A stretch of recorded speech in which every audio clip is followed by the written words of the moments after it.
Magandang araw mga kapuso, ito po ang mga ganap na dapat po natin abangan mamaya dito lamang po sa Lilet Matias Attorney Atlo.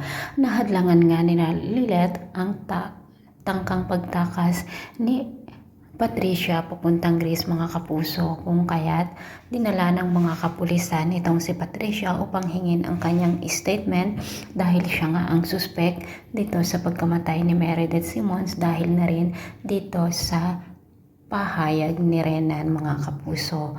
Pinuntahan nga ni Ira si Patricia at galit na galit ito at sinabi nga ni Ira na pagbabayaran niya ang kanyang ginawa dito sa kanyang mati. Samantala mga kapuso, ang magiging tagapagtanggol nga o abogado ni Patricia ay si Janice de Belen mga kapuso, at abangan po natin kung gaano kagaling ang role nitong si Janice de Belen dito sa Lilet Matias. At siya nga po mismo ang magiging kalaban ni Attorney Lilet at Attorney Ira dito sa kaso ng kanilang ina mga kapuso.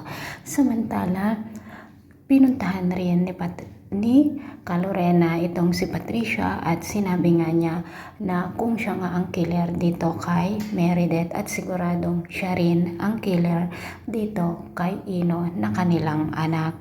At pinagbantaan nga ni Lorena si Patricia at sinabi nga niya na pagbabayaran ang kanyang mga kasamaang ginawa. Patuloy namang kumukuha ng mga ebidensya sina Lilet at Kurt upang sa ganun nga ay talagang mapatunayan ni si Patricia nga ang killer, at kailangan mahanap nga po nila itong si Vivian at Paco para hingin ang kanilang statement at kung kaano-ano nga nila itong si Patricia.